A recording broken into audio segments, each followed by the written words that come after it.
in the north, there's a buffer zone now, right? A demilitarized zone. Is there a similar thing being considered for Gaza? In the north, there is not enough of a buffer zone. We should remain present in a large swath of southern Lebanon, and we should stop thinking about the results of all wars as reversible. That's not how it is in most conflicts, in most historical times. If you start a war against a country, you can lose territory. Ask the Hungarians. They lost 2/3 of their country, and they're not getting it back because they lost this war. Ask the Germans. They lost some of the eastern part of their country. They're not getting it back. And nobody's asking to get it back, and nobody's asking to return refugees or move populations. If you start a war against Israel, you lose territory. And if it was up to me, and possibly with the support of an American administration that is more hawkish, like the Trump administration, I'd say Lebanon lost territory. And ideally, we should annex it. You tried to fight us. You lost. Now you pay a price for that. But in Israel's war, everything is always reversible. If we gain some territory, we always have to give it up. If we made any other advances, we need to give them up. Why do we need to give them up? We were not the aggressors here. And clearly in the case of Gaza, we were not even occupiers. And then there's the argument that there was a siege. We saw there was no siege. There was an open border with the Egyptians. So... Well, there was a closed border with the Egyptians because they closed it. Yeah, now they did. But we discovered their underground highways underground. For smuggling everything. So there was not even a real siege. Gaza had whatever weapons it wanted to. You mean the acquire. blockade, right? The blockade. Yeah. The blockade was supposed to be an embargo on weapons. It's not a blockade to starve them. Which, by the way, a complete siege is also legal according to international law.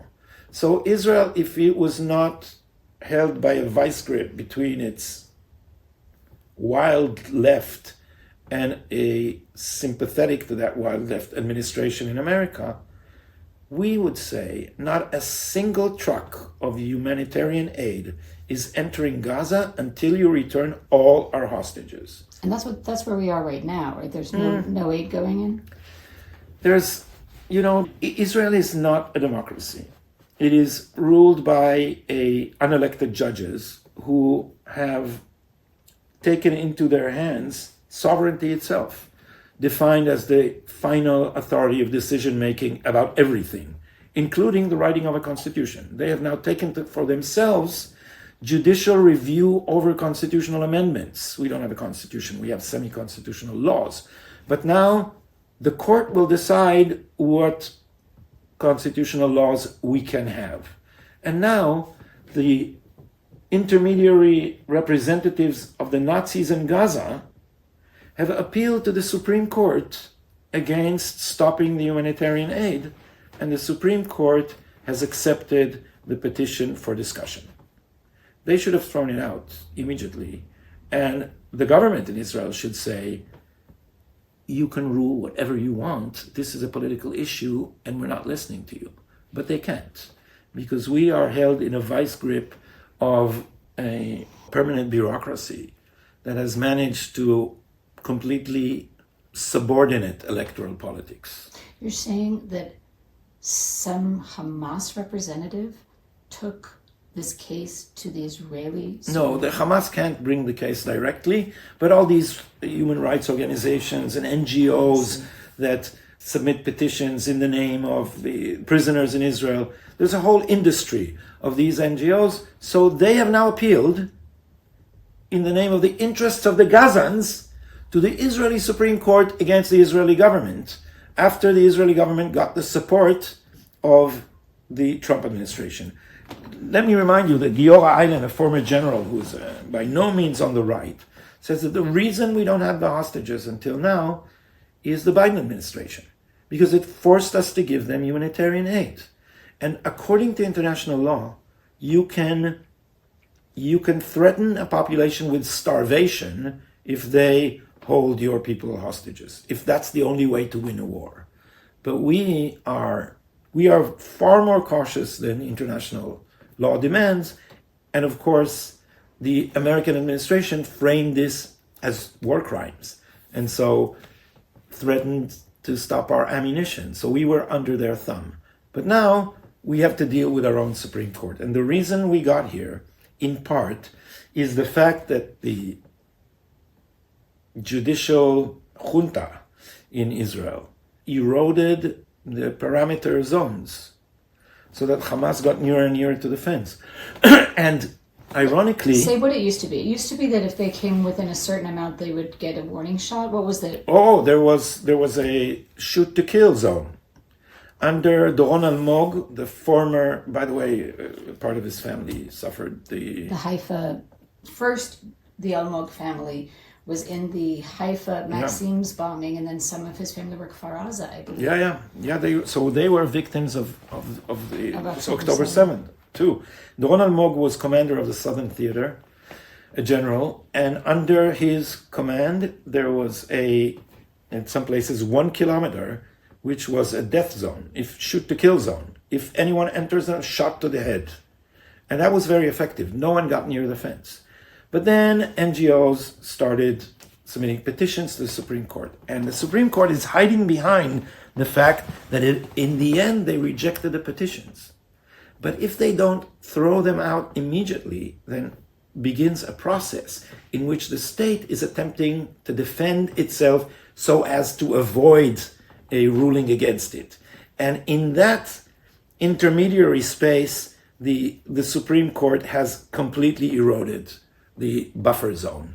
And it did, every time the state comes and they say, and the judges say, well, we have written down your commitment to do this and that. And so first you can't shoot to kill, then you can't shoot above the waist, then you can't shoot above the knee, then you can only shoot an ankle, then you have to shoot only if you have definite proof that this is a terrorist. And so what Hamas did, and I wrote about this, and I studied it in depth. Israel used sharpshooters in 2018 in what was called the return marches, as in the right of return. The March of Return. The March of Return. Yeah. And what they did in these marches is civilians marched to the fence. And so imagine how far we got from the shoot-to-kill order by Doron Almog in the year 2000.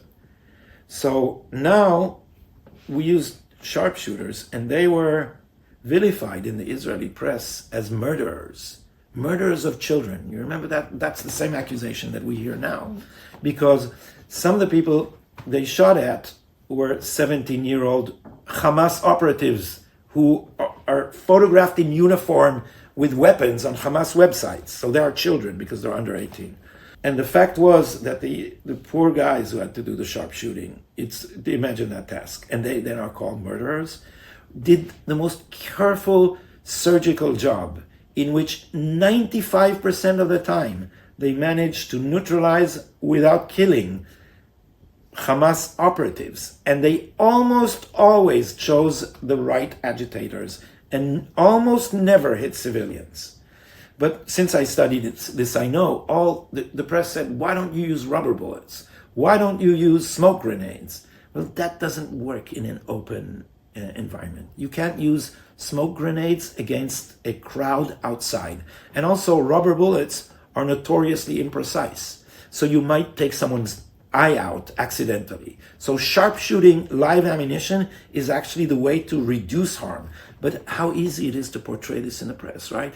The evil Israeli military is putting sharpshooters with live ammunition shooting into civilian crowds full of children. And the whole lie was constructed in a piece in the New York Times around a baby called Laila Gandur.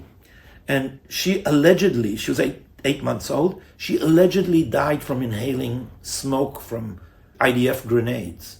And it then turned out that, first of all, why do you blame Israel for such a thing? You should ask, who are the wild people who take a baby into a zone where there's a clash with the army? Who is the crazy mother to do such a thing? And they said this was her sister. She was 12 years old. She panicked, she didn't know where to go, blah, blah, blah. Turns out this baby died of heart failure in the hospital, and they brought the corpse to the front in order to blame the IDF.